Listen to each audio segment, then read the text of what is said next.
So, hello everyone, and welcome to another talk. This time I'm talking with Kenneth Miller, very well known Indian astrologer, not Vedic astrologer. Thought I get that bit right to start with. I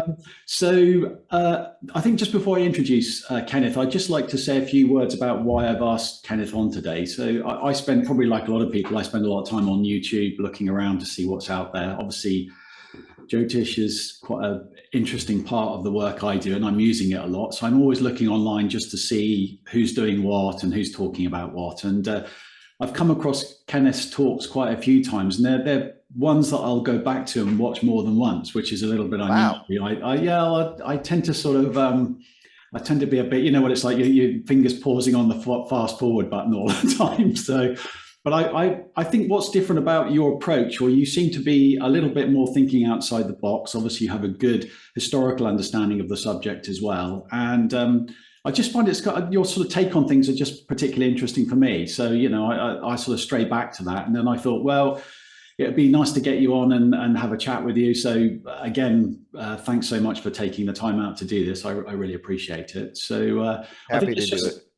let's just plow straight on in. So if you want to go ahead and perhaps give us a little bit of background information, I'd be interested in how because astrology is a big subject and there's lots of different types of astrology. So how were you kind of drawn to the Indian approach?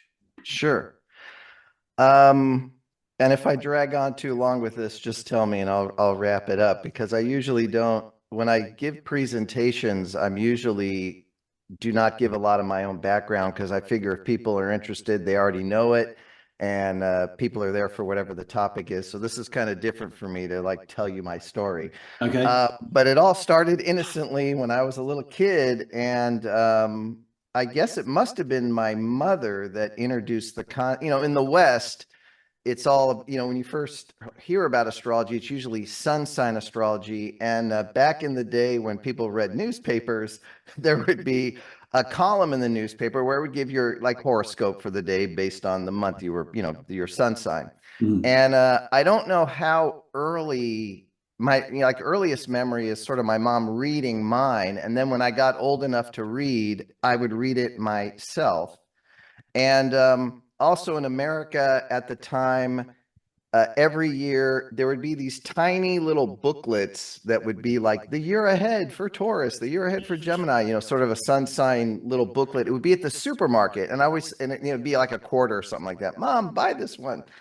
So I had a kind of, casual interest in pop astrology, and then and I was kind of interested in, my friends' signs and stuff like that. And my mom always talked about, her sign, attributed behavior to her sign. So I was aware of astrology at that very, basic level. And then when I was 12 or 13, I was looking at magazines. I was probably looking for comic books to buy, but I saw that there was a magazine that was either American Astrologer, or there were a few astrology publications at the time. And I was like, oh, astrology, like I like that. And I picked it up and I opened it up and saw a chart for the first time. And I remember going, wait, what? And then I realized it was mapping out the location of every planet.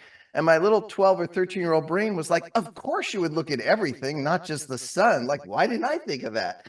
And that's when I became aware that there was this bigger thing of astrology. And so I would save my allowance money, my paperboy money, and I started buying astrology books, and kind of trying to, with my little teenage mind, trying to understand like what they were doing. And this was in the age before computers. So they would instruct you of how to cast a chart, and you'd get a table of houses, blah, blah, blah. Anyway, that was my sort of introduction into Western astrology. And it was something that was a hobby through my high school years. I mean, it wasn't like I was looking at the transits every day, but I had a kind of awareness, a very basic awareness of astrology. And my close friends, I would look at their chart. And, at this point, I was influenced at the time by like Western psychological astrology, which was more about understanding yourself and your character more so than predicting things.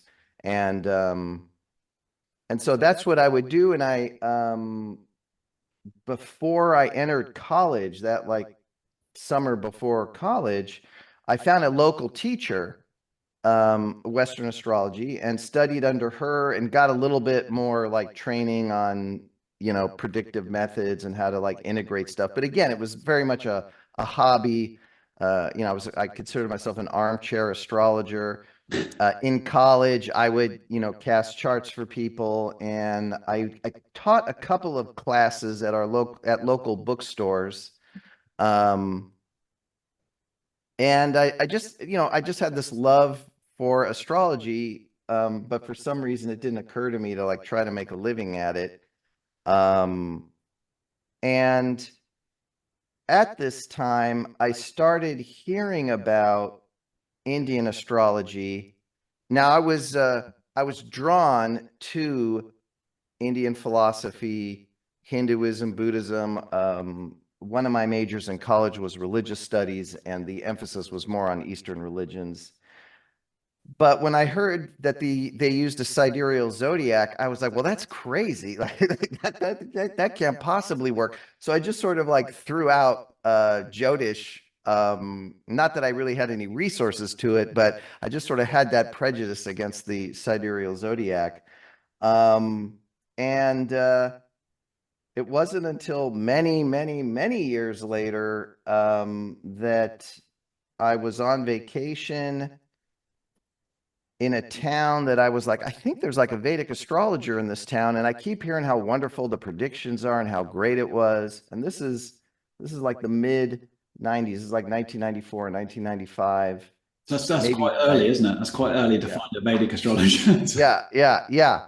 And I was a reader of the Mountain Astrologer, and I continued to be like astrology continued to be an avocation. I very occasionally had paying clients, but again, this is all Western astrology. I had bought software it was just like many people. I was what I call an astro enthusiast, Right. that occasionally would teach a class or take money for a reading, do the little electional astrology, just whatever came up in my small circle of influence. Anyway, I was on vacation, and I was at the time a subscriber to the Mountain Astrologer, which is and was probably the biggest U.S.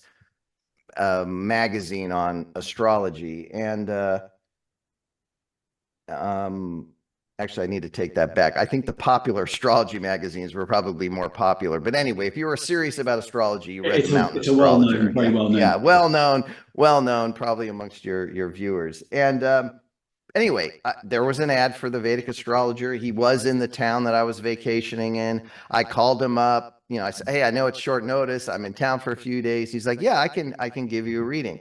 And so I went, I got the reading, and I was so impressed with the kind of specificity of it that I was like, I want to learn more about this. And he was like, well, you're in luck. Our big international conference is going to be in your hometown. I live in San Diego. Del Mar is a community about a half hour north from here. And they were having their international conference at a hotel in Del Mar. So, and it was like 6 months, 9 months, 7 months away from this reading. And I was like, well, I'm going to go to that. This sounds fantastic. So I go to this conference. Everything's over my head. I mean, luckily they did have a weekend in front where they, introduction to Indian astrology, in 6 hours or whatever. So I did take that, but most of the talks were way over my head, but I loved it. I bought as many books as I could, got David Frawley's course at that time that was available, Astrology of the Seers. And I started studying Indian astrology and really trying to understand that. I became friends with people who were on the American Council of Vedic Astrology. I started going to every conference. I started buying the Vedic astrology softwares.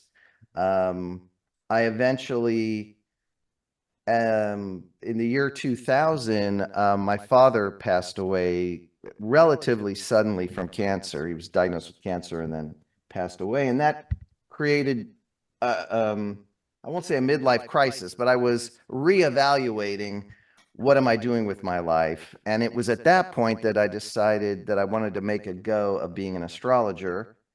And so then I really threw myself into formal training. And these were the early days of the American College of Vedic Astrology. Of course, I've been going to every,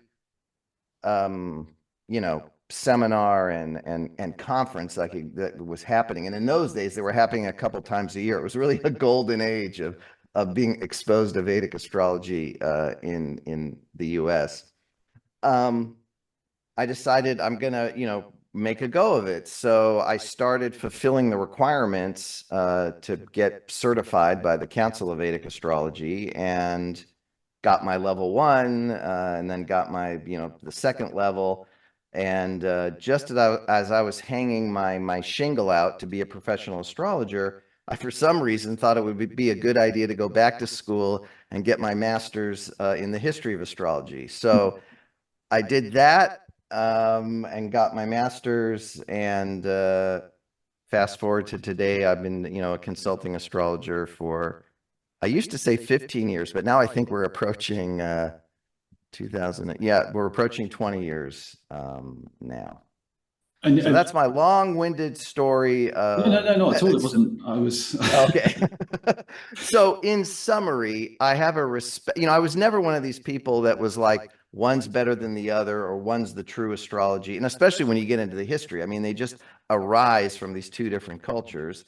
I have a respect for Western astrology. And when I'm talking to people are unfamiliar with one or the other, the way I usually describe the difference is, out of the box, Western astrology tends to do really well with psychological analysis and character analysis. And out of the box, Jyotish does a great job of describing your life from what I call the movie camera point of view, as if there was a camera up here looking at your, from a higher perspective, looking at your whole life and your environment.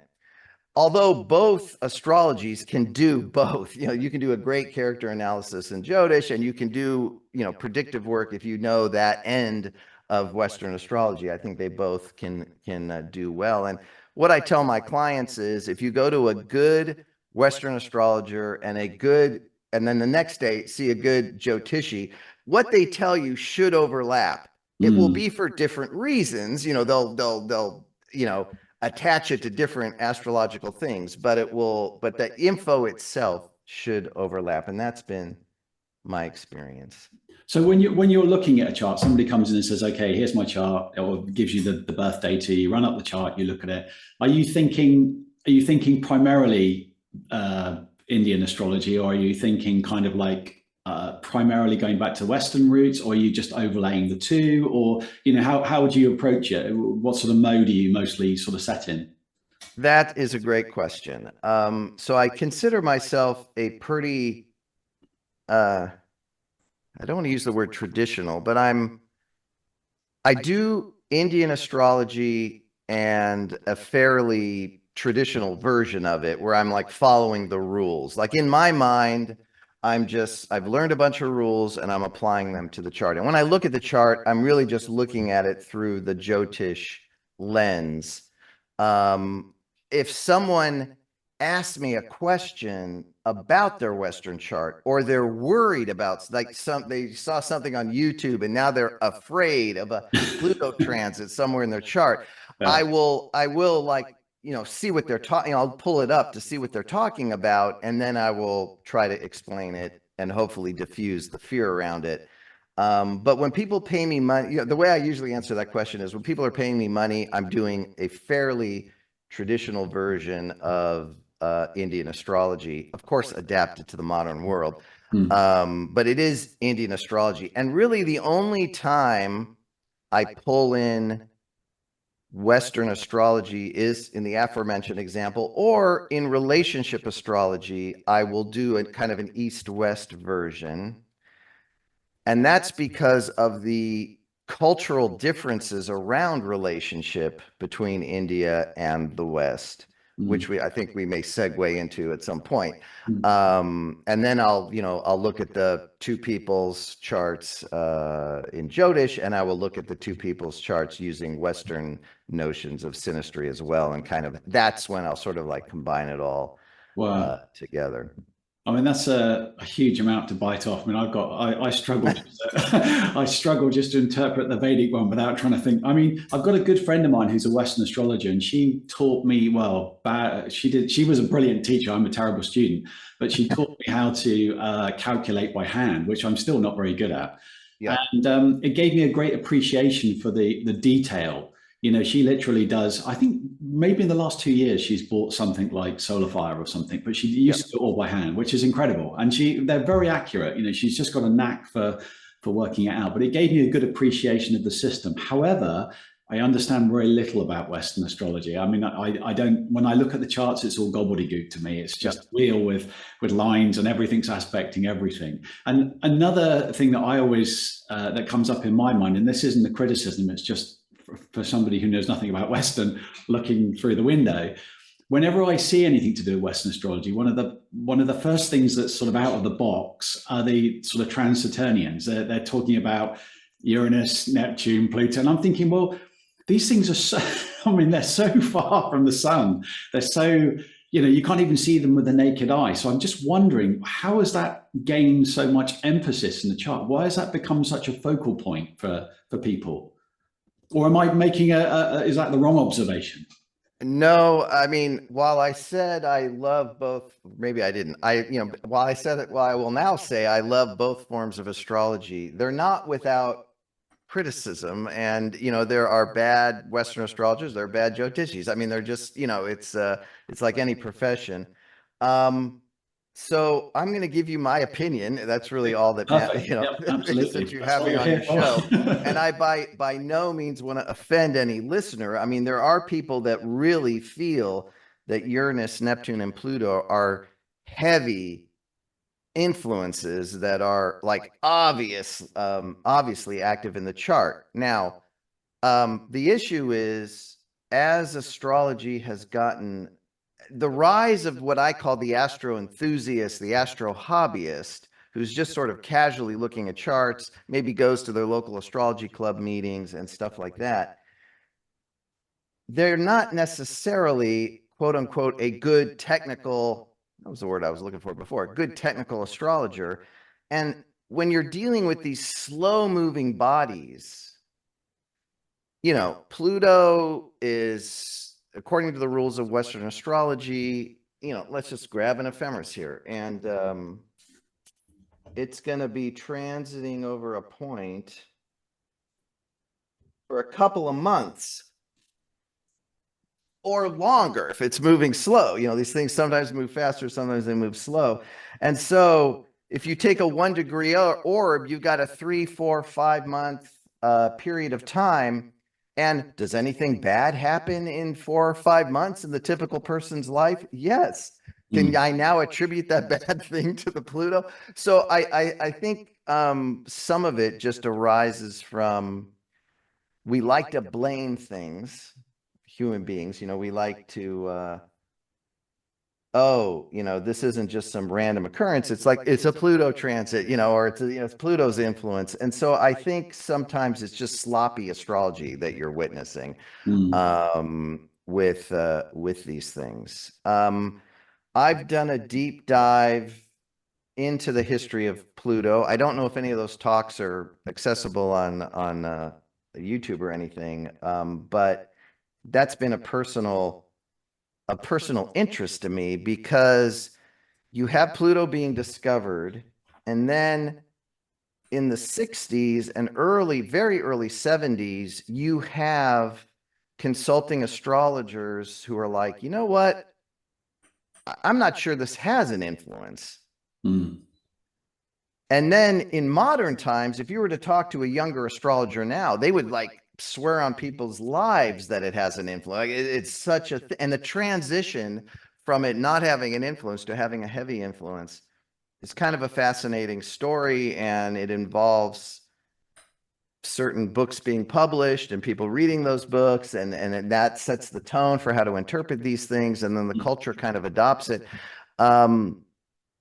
It's a fascinating story, but I don't typically use the outer planets in Jyotish, again, unless someone is worried about something, and then I'll like pull it out. And then if they're, worried about it in their Western chart, I'll take a look at that to see what they're talking about. But I don't typically use them. And even in Western astrology, I'm a fairly classical. If I'm going to do that, it would be more the classical end, and I wouldn't use them, or I would only use them if they were prominent. In fact, the last teacher I had of Western astrology was of the mindset that those planets are only significant if they're dialed in to the chart itself. In other words, if you have Pluto conjunct the moon in your birth chart, okay, maybe we will talk about Pluto because it's right there. It's like dialed in. Yeah. But if it's just floating off and it's in a house and it's not really close to anything, does it have an influence? So that was sort of the last, so that was a big influence on me too, that, is it really tied into the chart? But I haven't missed them, taking them out. And I find it requires you to do more precise astrology, because now you can't just say, oh, this thing is going on for 3 months, did something bad happen in the last 3 months? Yes, something did. I mean, stuff is happening all the time to people. Mm. Yeah, they're into. I guess if it's like very closely conjunct or something. I mean, I've got one of the softwares set up so you can just sort of tap a key and they'll just pop up just out of interest. But I wouldn't really know how to interpret them anyway. But I remember when I was doing a little bit of research for the book, I found quite a lot of. Firstly, there are quite a few older Indian books written by Indians but published in the West, which were done around the 1940s, 1950s. I'm thinking particularly of like the Shilpon book. Yes. Vedic. So in there, he's got like Neptune and Uranus interpretations, which really does my head in. But I mean, interesting, it's in there.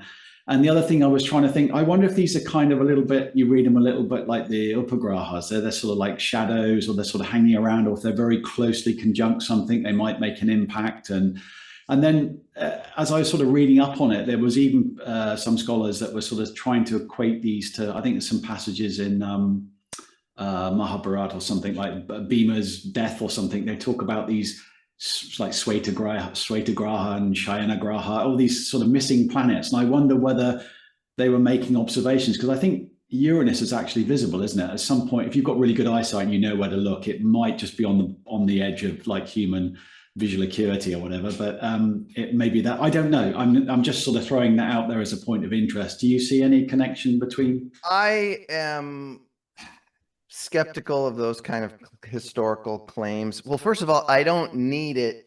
There was, and to some extent is, it depends on what faction you're kind of aligning yourself with, but there is this sort of, if you believe that the ancient astrological seers knew everything, therefore it must be somehow encoded in the text somehow, well, then you're going to look for these kind of cryptic passages and then interpret them in light of. But now that we have Eris and all these other things, now where do you find reference to that? So I don't require the sages to have known everything.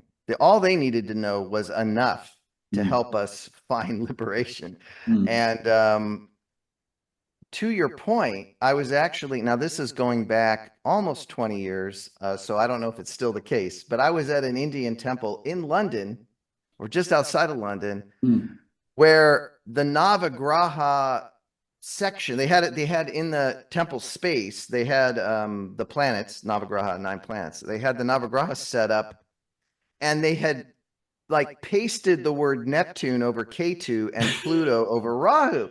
And that was, I thought that was funny, but it was also like, oh, we're going to make this scientific and like connect it to what people think.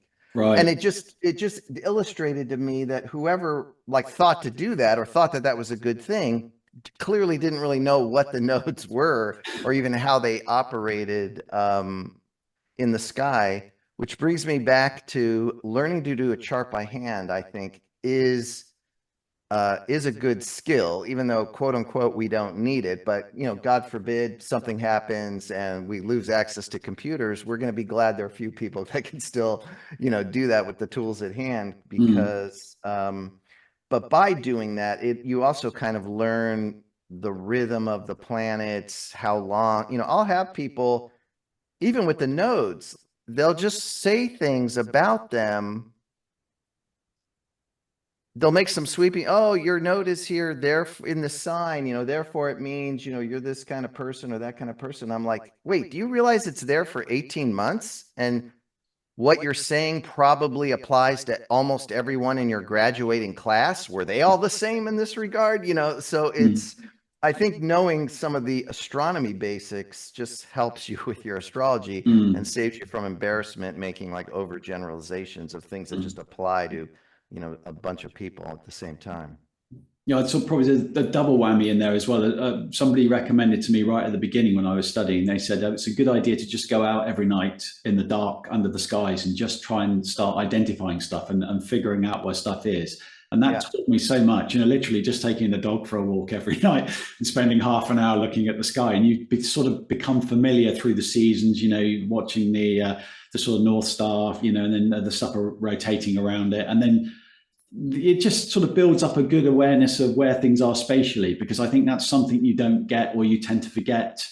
I think I'd made reference to that in the book. I said people love the interpretive side, but the cogs and the gear wheels inside the machine aren't so much of interest. But I think it's good to have an appreciation of both, and that sort of comes across in what you're teaching as well. I mean, I'd watched one of your presentations where you'd given a class a rather detailed and long presentation on all the different house systems. And I thought, oh my God, that would be like my worst nightmare to sit and try and explain all that lot. But it's so complicated, it's a big study, Just out of interest, what's your kind of any, when it came to those house systems? Because I think the video finished before you'd actually concluded what you thought was best, but I got a feeling you were kind of leaning towards the whole sign as the sort of one that you. Oh, well, I mean, as an Indian astrologer, I have to say, whole sign houses have served me well in my astrology over the years. And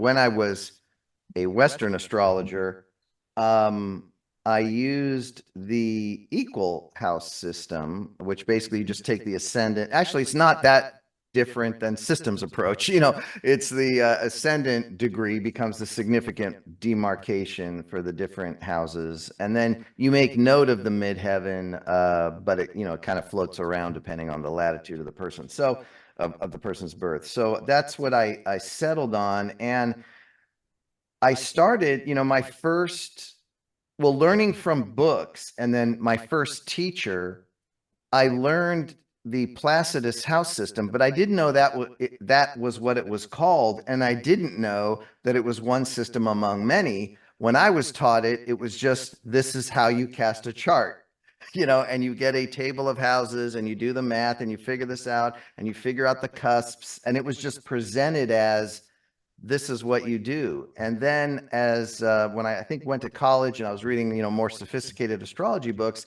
I realized, oh, wait, this is just one of many ways of doing it. And why are people doing it? Well, and that's what I get into in that lecture. I mean, basically, it's, the fact that every house system has people that would swear their lives on its effectiveness. I have several sets of principles, one of which is if a whole bunch of smart astrologers disagree with each other, then we're asking the wrong question. Now, I don't always know what the right question is, but I do know that there are a lot of very competent astrologers that swear by all kinds of different house systems. And apparent, it may just be that when you do something and you work with it, it just sort of works into the kind of astrology you do and the kind of a client you draw. Because, one of the weird things about astrology is, you have your chart, I have mine. The city I live in has its own chart. There are all these influences interacting with each other. And who's to say that the people that come to me for clients are coming because the kind of astrology I do is going to help them, that just through somehow the relationship between all our astrologies. And maybe that's why people are like, oh, I swear, I have an astrology friend who has studied like Hellenistic and Renaissance astrology. She keeps going back to Placidus, but she doesn't like intellectually, she's like, I don't like doing this, but it just, it's what she did for years. The timing of that works for her and her clients. And so I'm like, to some extent, if you're having success in your consultation practice, then, I'm not going to tell you to stop doing it. But me personally, yeah, no, I do whole sign. And if I'm looking at a Western chart, I do whole sign because the original house system, East and West, was whole signs. There's a little movement. There is some argument on that maybe the Hellenistic astrologers were not using whole sign, but in my mind, the evidence is a lot of people were doing whole sign astrology. I've noticed when I was beginning, I mean, I probably started in '99. I'd read Robert Svoboda's and Heart to Fail, yes, the Light on Light, which was a book. really difficult book to start as a first book, but I waded through it. And what I'm amazed now is that if you go online and you look at what everybody's doing or talking about, it seems to have got very, very sophisticated. I remember back in the day, it was very, very sort of simple, but now people are kind of, there's these techniques, I've never heard of them, and they're kind of bringing new things into the field. It's almost like there's a sort of collective coming together and things are speeding up, but there's more information coming out all the time. And I'm thinking, where's all this stuff coming from? It's like, where have they, I guess, going back and revisiting old texts? Or, I mean, do you find yourself drawn to the old classics to Well, let me reframe that observation a little bit in light of how astrology is marketed and consumed, both among would-be professionals and astro enthusiasts. And that is, you go to a conference and you want to learn new things. And so what is the new thing I'm going to teach you? And so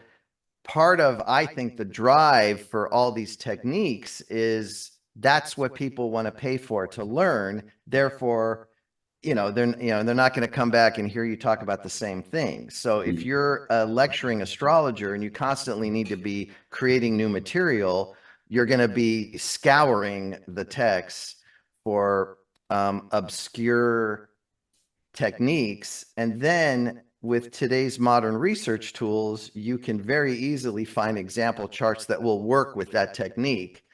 And I'm not, it's coming across as a criticism. I don't mean it as a criticism. It's just sort of the nature of the astrological economy.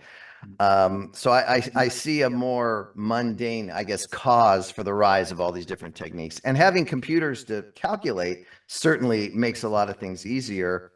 At this point in my practice, it's I don't have a lot of time to prep for clients. So I'm very interested in techniques that are sort of quick, give me a lot of information, and that I can do in a short amount of time. If you have limitless time, if you have a week to prepare, then you can deep dive in all these like esoteric things. But I think it's really the economy of astrology that's driving these techniques. And then, yes, we have so much classic literature, more is being translated all the time, and you just carefully go through it and you find stuff. And then there's, of course, in my family, we have this secret tradition, and I'm now going to like teach you what that secret tradition is. There's like a lot of that too. And then with those things, you have to decide, well, wait a minute, this worked in your village, but will it work in a modern Western town? You have to like adapt the astrology to your environment. Have you got any sort of mainstays classical text wise that you always go back to, or you like to thumb through? I mean, I find the sort of Mahira books, I quite like the Brihat. I just sort of go back and just flick through those just out of interest. I love reading all it's the Brihat Samhita, isn't it? Which has got all the kind of stuff about predicting the weather and sunspots. Yes. I love all that stuff. It's just fascinating. It's funny you should mention that, because I'm working on a project that's having me go back to that. That is a book I kind of ignored. Except at the beginning, he does give you like, here are the qualities of a good astrologer in the Samhita book. But you're right, the Samhita's got a lot of omen kind of Yeah, outside yeah, of omen stuff, normal yeah. astrology. And Yeah. I've just been getting back into that. I am a big fan of Varmahira. So I do like those texts and I do go back to that. I also like Phaladipika. And I've got probably 4 or 5 different So you've got a good translations library there, I can see in the background. of that. And then I've recently been acquiring like newer translations of texts I hadn't heard of before, and I haven't gone through them yet. But in terms of stuff I return to, it's like Varmahira. I'll occasionally look at Parashara, but I'm not a Parashara No, fan. it's one book I'm not drawn to at all. No. And that's a whole nother topic, which that's a different interview. And there are better qualified people to talk about it, but that's really a mishmash text of relatively recent, not composition, but compilation. And I like the classics that are written, by one author, and you kind of like see the thread of their thought throughout. But I do often go back to Phaladipika.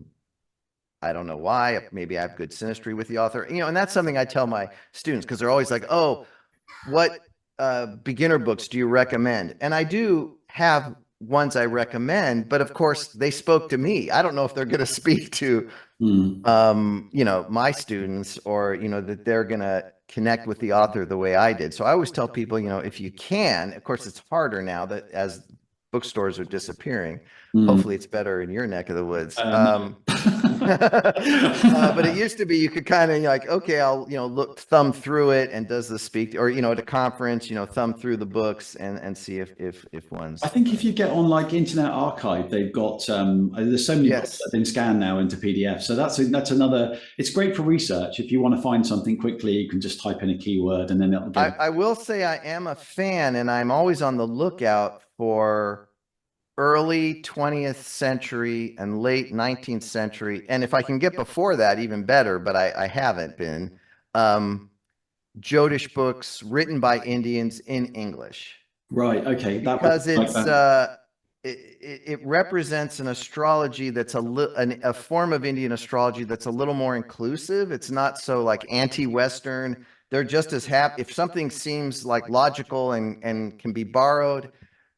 They seem to be happy to borrow it. There's less, but it's just interesting to, like, in one of these books that was written in the early 20th century, it refers to the nakshatra lords. Instead of using the word lord like we use for the house lords, it used the word guru, right. Guru of the nakshatra. And I thought, that's interesting because it is different, and depending on what dasha you're using, different nakshatras can have different planetary attributes, depending on what you're doing. So I liked that it used a different word. Now, was that idiosyncratic of the author? Was that the region of India he represented uses that term? I don't know, but I like finding those kind of early books. Little gems. You never know what you find. I remember there was one passage in Brihat, and it was talking about manufacturing gemstones. I thought, well, this sounds interesting. So I had to read up on it, and I bought the book while I was living in Sri Lanka for a while.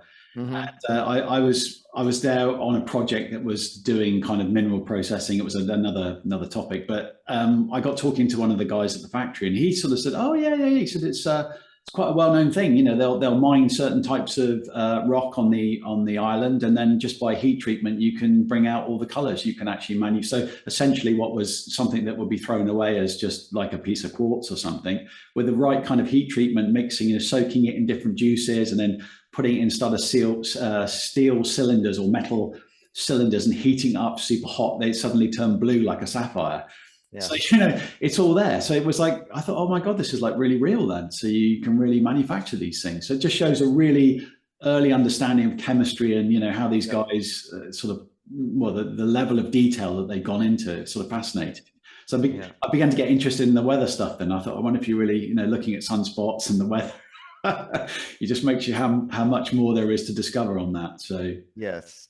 We strayed onto the topic of nakshatras a little bit. That's something that'd be quite interesting. I'd like to get your take on that. So when I was compiling a sort of section for my book I did on nakshatras, I was really struggling to I went back to as many classical texts as I could to try and find information. And to be honest, in that I struggled to get half a page on each one. And again, now if you kind of see programs or introductions to nakshatras, people go to these sort of tremendous lengths, and I'm just sort of thinking, where have they pulled all this information from? Because I couldn't find it. I mean, I trawled through lots and lots of texts. Yes, it's mentioned, but it might just be mentioned in terms of this is a good nakshatra to plant under, or bury your wealth in the garden under, and stuff like that. But people seem to be pulling out all this kind of a lot of material. And I just wondered, have you come across, what's your sort of take on that? And have you come across anything where it's given you a better insight into that? I mean, I struggled, but. Yeah. So, where to begin? I think the rise of the nakshatra as like a personality indicator, I don't want to say it's modern because Varamahira does it, but he does it in like a sentence or two. But when I look at early Indian astrology books in English, they don't really emphasize the nakshatras. And, until you get to like dasha systems, it doesn't seem to be part of the initial kind of natal training. It's interesting that it's become more important, and I wonder if that's just because it's such a distinguishing factor of Indian astrology that it's a rise to the forefront. My personal use is more, the utility I find in them is, of course, with Muhurta or electional astrology and the meaning there. And that's also an ancient layer of meaning in the nakshatras.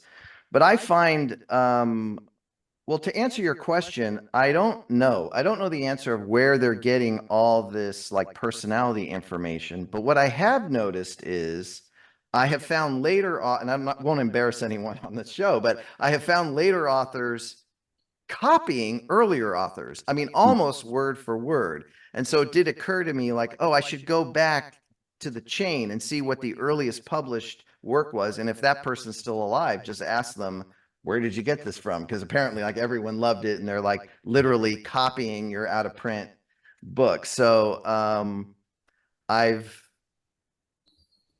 that's just something interest I've noticed. But what I personally get the most juice out of is like the deity associated with the nakshatra, that the myths of that deity often in a metaphorical way are like important or lived out in the person's life, or they relate to it in a certain kind of way. Now, not every nakshatra has a deity that we know much about. So there's a few nakshatras where it's like, well, this is mentioned, but there's no surviving stories about this deity. And I have a friend who's really sad that that's the case with her nakshatra.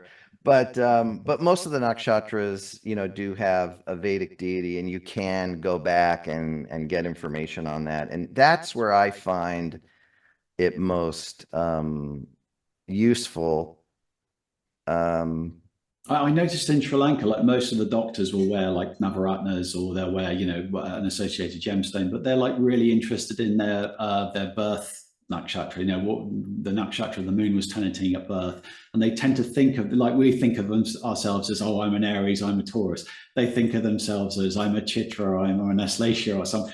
That's their kind of a big association with it. And they have a gem for every one of those, which is yes. And I'm glad you said that, because in Hindu ritual, that how you identify yourself, when you, especially if you're like hiring pundits to do yagas for you or pujas for you, they will say, John Jones, whose birth nakshatra is X. It's almost like a cosmic marker. So yeah, I'm glad you mentioned that, because that it is an important piece of identity, and anyone who is participating in any kind of Hindu ritual, you have to know your nakshatra. Often, classically, your name would be derived from the sounds associated with it. So there's probably a very somewhere there's been developed this sort of identity with the rising sign. But I did notice that when you look at some of the like 20th century Indian astrology books written by Indians, they don't really mention the nakshatras much at the beginning. It's more the houses, the grahas, everything else we know about Indian astrology. But yeah, it would be that would be your sun sign, and that's kind of what it's become in the West, because you buy a book on nakshatras now, and it's giving you a couple of pages of personality description. That's hopefully a little maybe more specific than your sun sign. But it's also applying to everyone, born in a 2.5 day period or in the 24 hours ish that the moon was in that nakshatra. So for some reason, I find the stories of the deities to be the most helpful, totally or the symbol of the nakshatra. You got a bunch of stuff in Ashwini, you got a bunch of stuff in Shatabhishak. Oh, maybe health is going to be important in this person's life. But yeah, but to answer your question 5 minutes ago, yeah, I don't know where the ground zero of that stuff comes from, because you read the 2 lines from classic texts, and a lot of times it's just not accurate to people, because some of them are quite dark and negative. But yeah, I mean, luckily we have resources now that get into more detail about it. Is that something you're using in your relationship work as well? Do you Oh yeah, of course. Yeah, of course I will use it in relationship work. I think that you think about a culture, an arranged marriage culture, where they have to get along from day one. You absolutely want there to be mental compatibility, and I think that's one of the reasons why so much was put on the moon, and the relative nakshatra placements in Indian compatibility, because you really wanted a similar mind there.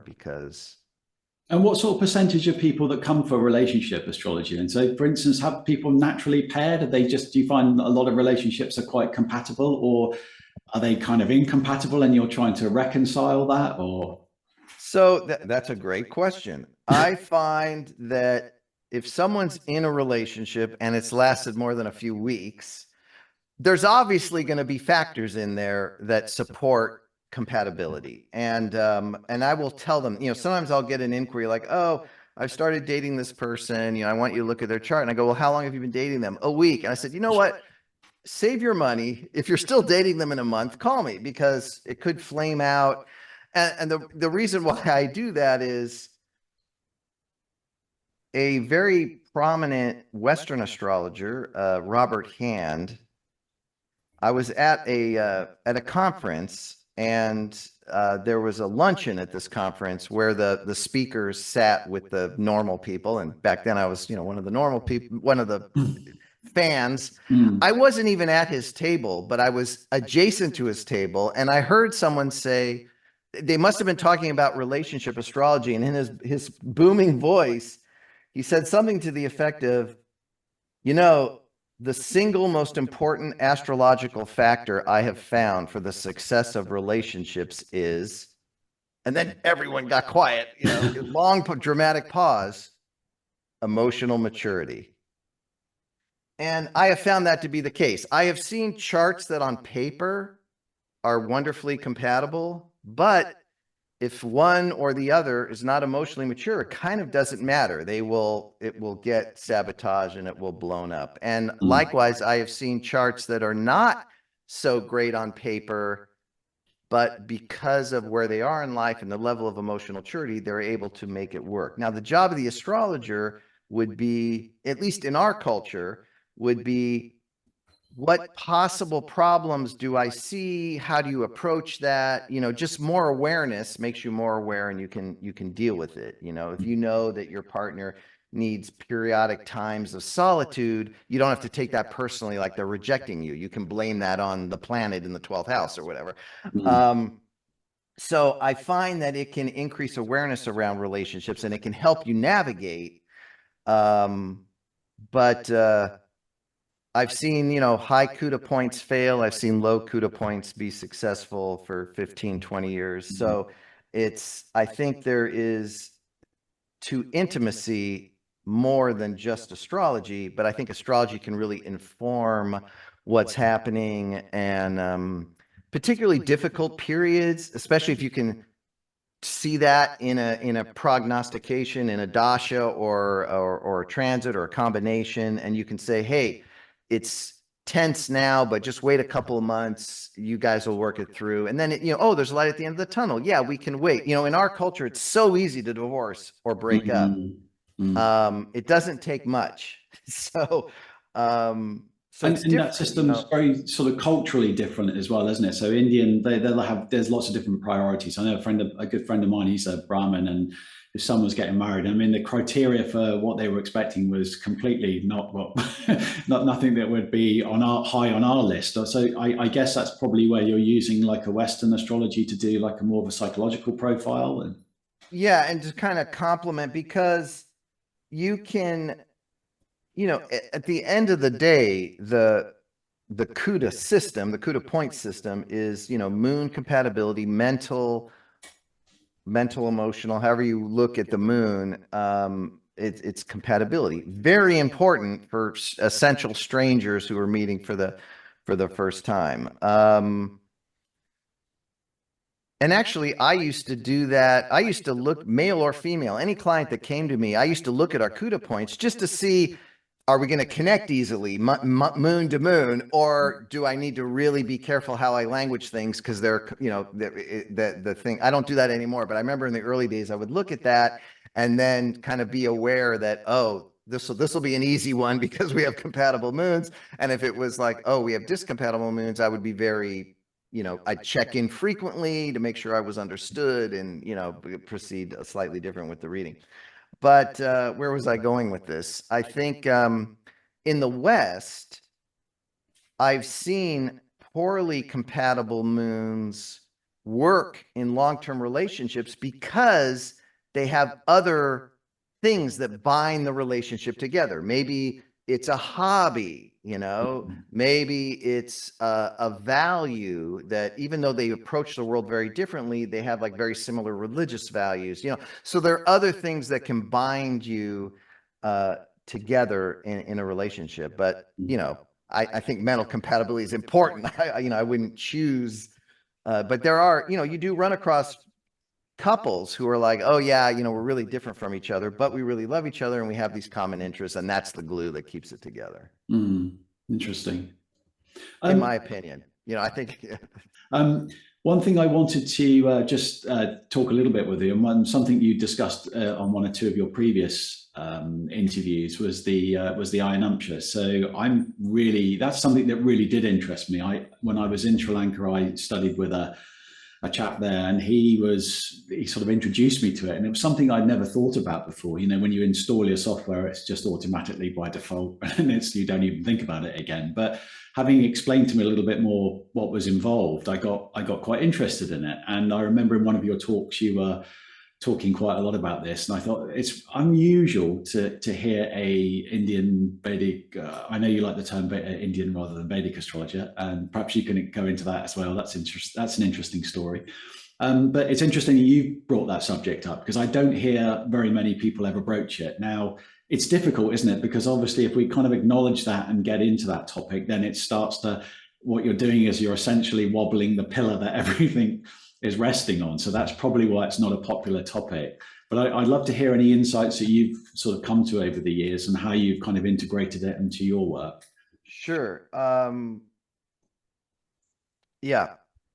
It's a really unfair question. I think I will broach this with a personal story.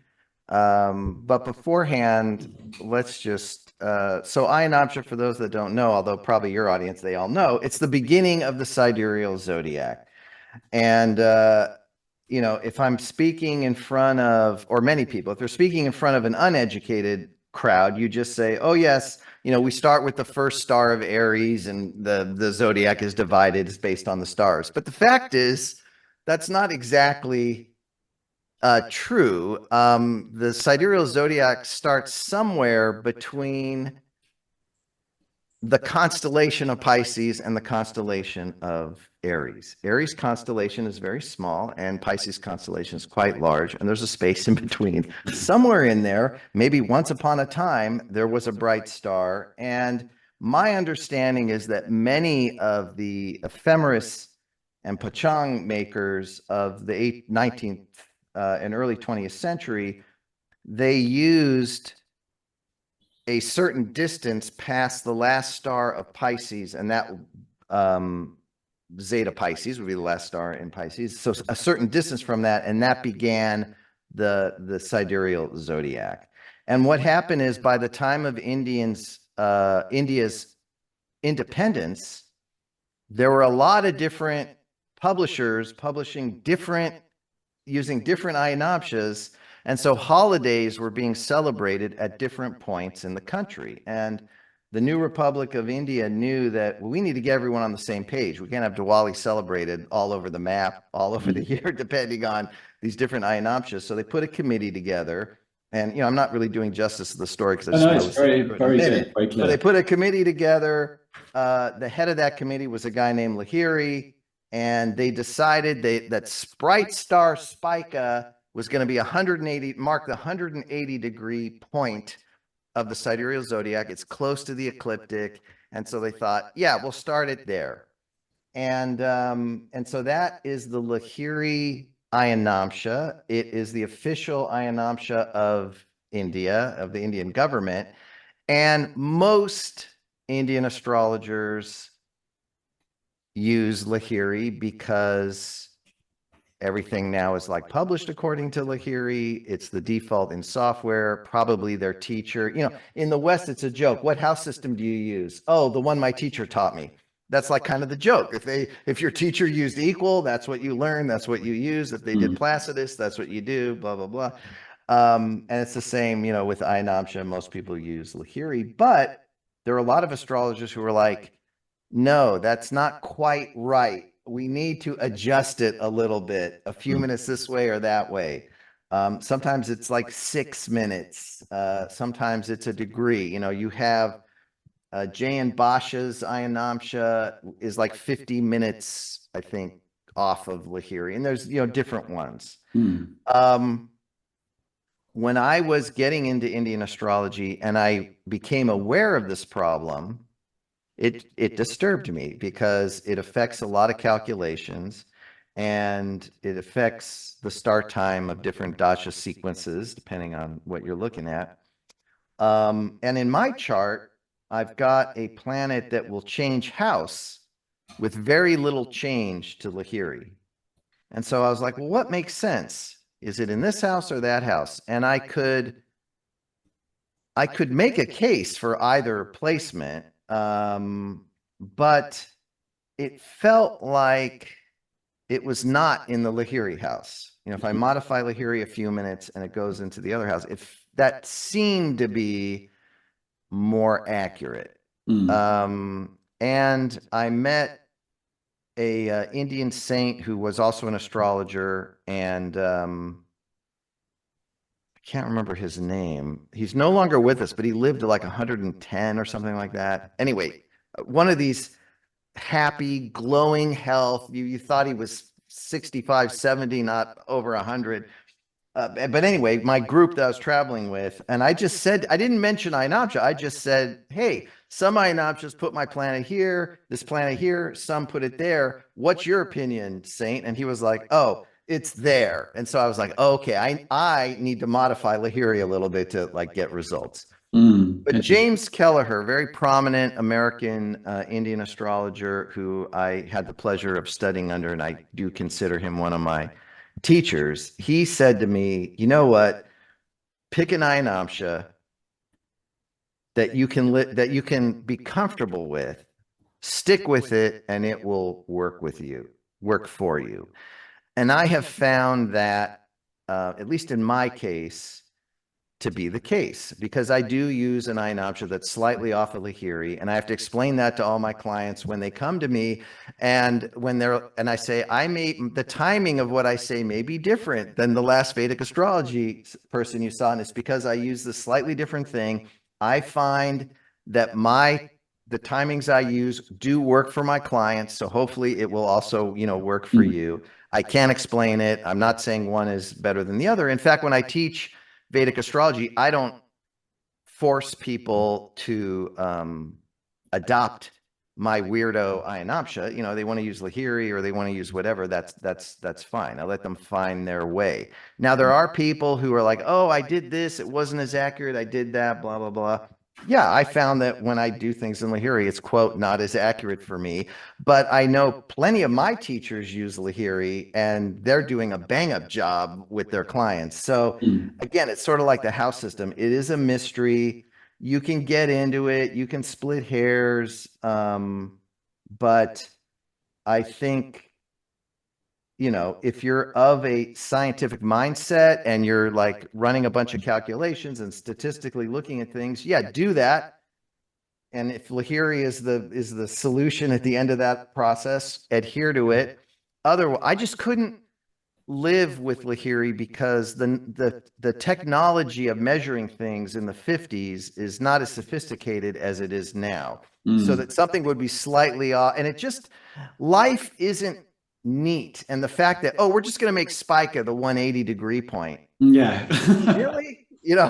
I understand for convenience and everyone can kind of get on board with that, but that isn't, as far as I can tell, that came after this notion of, let's find something after Pisces that starts the beginning of the sidereal zodiac. So a less than satisfactory answer, maybe. I am a kind of a live and let live guy. I know people swear that, everyone swears that their ayanamsha is the best, and it probably is for them.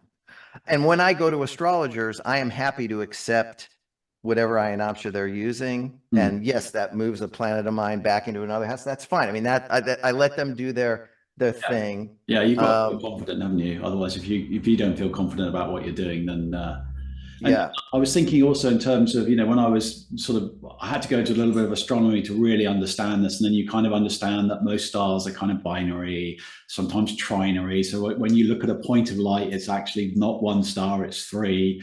And one of those might be unstable and glow more at some point. And then they call them fixed, but they're hardly fixed. Relative to us where we are, they're moving all over the place. Everything's moving. It's spinning and moving. And they're moving. The Earth's wobble, which is really what the ayanamsha is. It's really the Earth's wobble, as far as we can tell, isn't consistent. So the best we can do is get an approximation of what's going on.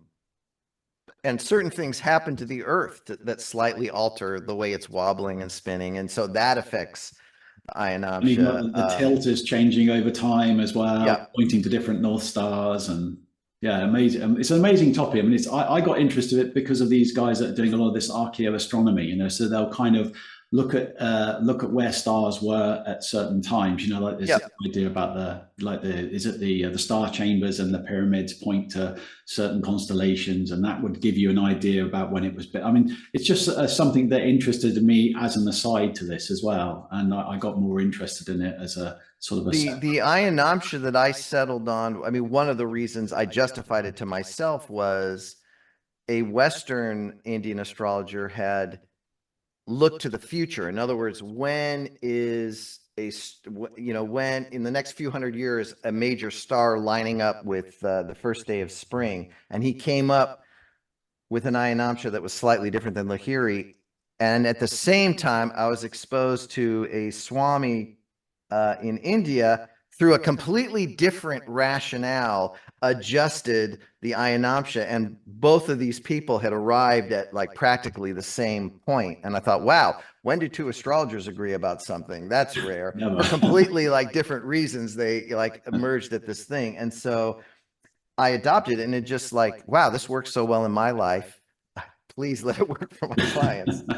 And it does. But, I can't argue that there are astrologers much more famous than me, have better reputations than me, and they're using Lahiri or some other, ayanamsha. And it's one of the great mysteries, because at the end of the day, I think it's the even though I practice what I consider a very technical form of astrology, Of course, you have to bring your intuition to it, but I've learned over time that it's really about the astrologer being the instrument of transmitting this information to the client. And, if your heart's in the right place and you're trying to help the person, then I think you're guided, whatever errors there are in your technical astrology, you're sort of guided by the spirit, by the Jyotish Vidyor to kind of get the person the information they need. At least I hope that's what's happening. So once you've made that transition and you're using what you're using now, did you notice any other areas were kind of clicking into place a bit more? Let's say like the divisional charts, were they looking more accurate for you? I mean, did you notice anything like that, or? Yeah, I mean, everything seemed to work better in terms of how I was analyzing things. And of course, now I've got, 15 plus years of looking at charts this way. And so there are probably ways my mind has adapted to that I don't even know about. And it's not uncommon to see things more than one way. So like in the case of the planet that changes houses, I can make a case for both based on my life because of, relationships of rulers and stuff like that. So sometimes it's not clear cut. You can get the same answer with different things because of like just the relationships of the charts. But I have found it, but again, I've carefully not even mentioned it by name here. I'm not trying to advocate it as the answer because I do believe, like James said, it's something personal that you have. If it's, if you're like, I've never even thought of this before, fine. If you're getting good results, you don't have to think about it. Do your thing with astrology. But yes, like you, every time there's a new article, I'll read through it and I'm always interested in the research on it. But I think it is something you just have to kind of find something that makes sense, that could kind of lock into your understanding of astrology and move. It's an interesting part of the system, and I think just the fact that you mentioned it kind of got my interest. I thought, yeah, well, here's somebody that wants to talk about it, because normally I do feel it's sort of swept. I wouldn't say swept under the carpet, but it's just one of those annoying things that just hope they would go away, because I mean, yeah, it is. It is annoying, but I don't think you can take the astrologer out of the equation. Like, I don't think there'll ever be, well, I shouldn't say that. Maybe one day there will be an AI that's as good an astrologer. But, right now, there's no like computer program that at all approaches, a human's ability to integrate what they're seeing and find it meaningful. So, and that dovetails, because I'm sort of slightly conscious of taking too much of your time up, but that dovetails nicely into, could you just talk a little bit about kind of the software side of things, and then we'll sort of wrap it up. I'm sure you've got lots to do. So just kind of, what are you using? Because it's a big part of it now. People ask, what should I get? What's the best thing for me? What do you find is working for you, and why? So I'm friendly with the different developers of these softwares. So I'm, in a public venue like this, of course they're all good. I will kind of go over what I feel the pros and cons are. And of course, I don't have every software, but I did, when I was starting, I kind of wanted to support these software developers and I had the means to do it. So I bought all the software. So I would say probably the four main software, Jyotish softwares that are used in the West, and I know there's a whole bunch of Indian products that I'm not familiar with that have come on the market. Yeah, but there's Parashara's Light, there's Sri Jyoti Star, there's Kala. Those are probably the big three. There's Gauravani's Jyotish. I think that's still around. I don't really know anyone that's using it, and I haven't used it in so many years. I won't comment on that, but I'll just mention that he was an early pioneer, and I think the first one to do it for the Macintosh system.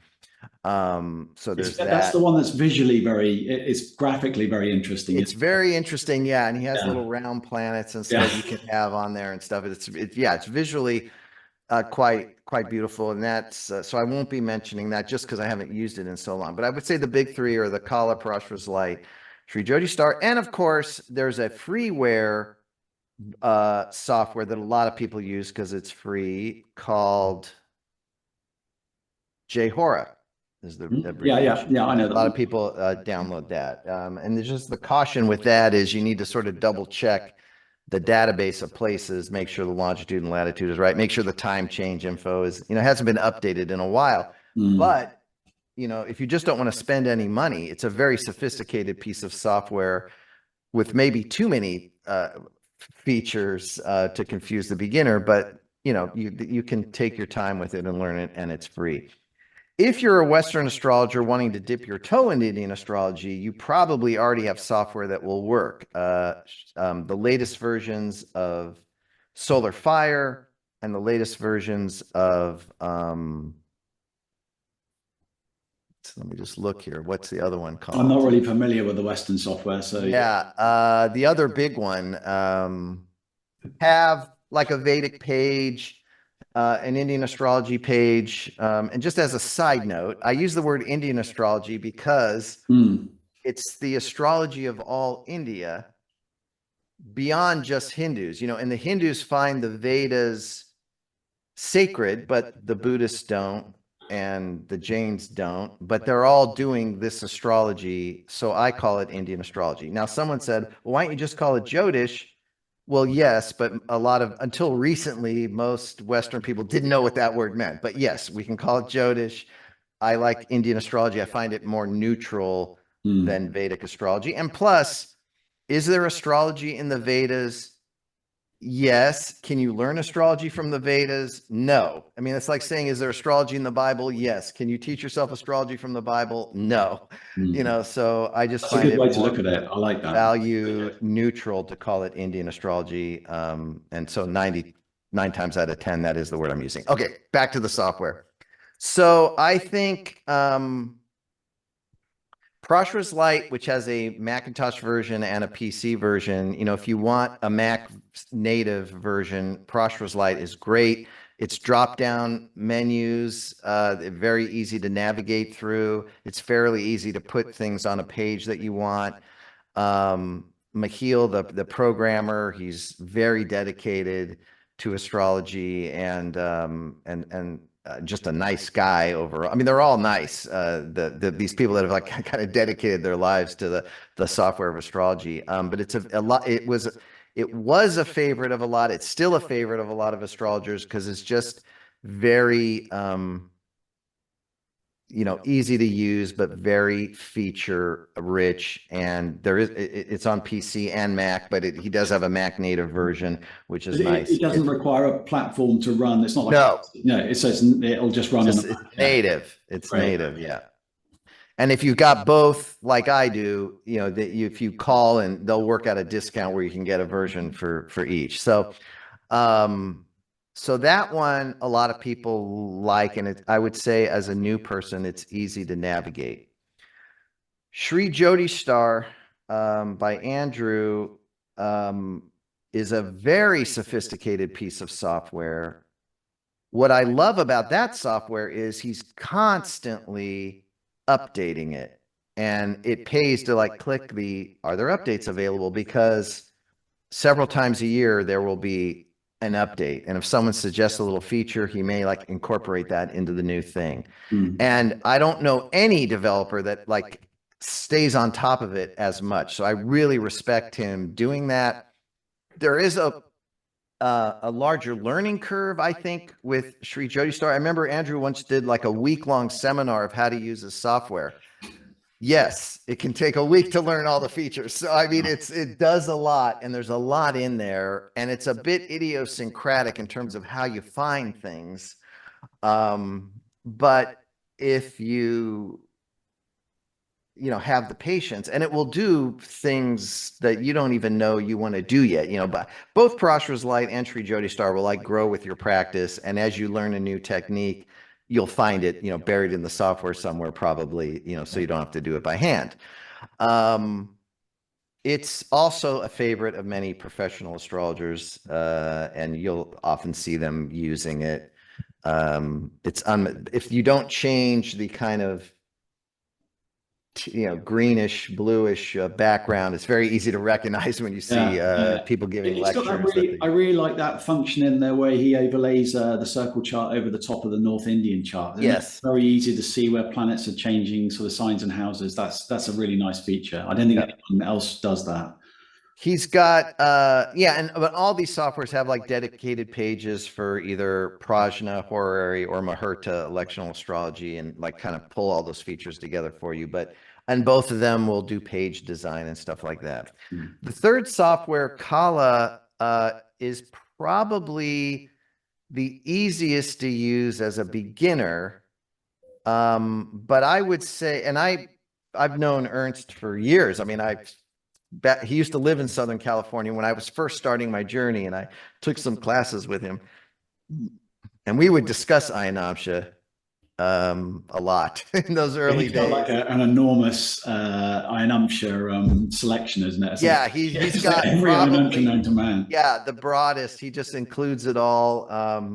Ironically, I'm pretty sure he's still he sort of abandoned that to use tropical zodiac with Indian stuff. But the last time I chatted with him, and this was some time ago, he had loosened up a little bit on the topic of ayanamsa, because I mean, part of the fact is if you get a great reading, well, the Indian astrology we know today was born from the Indian astrologers that were using all kinds of different ayanamsas all over India. So to get that reputation of being good must have had something to do with just you as an astrologer, tuning in to what you're doing. Anyway, that's beside the point. So Kala is very beginner friendly. So I know a lot of people gravitate towards it because it has less features than the other two. But they're features that you won't really know about for a while. And it also has things very clearly organized by a menu. If you need to, it also allows you to kind of quickly design a page, but it also limits you trade off the ease in that you're also limited as to what you can actually put on that page and how you can put it. Some of the other two kind of, you can freeform design whatever you want. Call it super easy, but it also sort of limits you. It's sort of based on tables. It's like a table of box. Yeah, it's like, you can put this in this block and this block, but you can't, well, I want the planetary table at the top. No, you can't. You just can't do that. It goes at the bottom, and it goes at the bottom of everything. So, but it is very beginner friendly, and it's easy to get up to speed with it. And so there's advantages to that. And those are kind of the three. I mean, if you can, and at this point you can look at videos of other people doing them. When I've taught beginning classes, I'll usually at the end have like a software thing, and I'll just demo them all just so people can kind of see what it's like, and what their temperament is. And if you're not sure you even want to get too deep in this, and you already have Western astrology software, there's probably some Vedic astrology hidden in there. You just got to look for it. Solar Fire has a page, and the other, Sirius is the other software. Yes, yeah. Sirius has a whole module of Vedic astrology that you can play with, before you buy dedicated Vedic astrology software. And then there's probably a whole bunch of stuff in India now. I will mention with Andrew's software, Sri Jyotish Star, the latest version is a subscription model for Windows 11. I'm not a fan of that personally, but he is still supporting the next, the version 9, which is for Windows. It also runs on Windows 11, Windows 9, but you pay once, you own it. He is still updating that.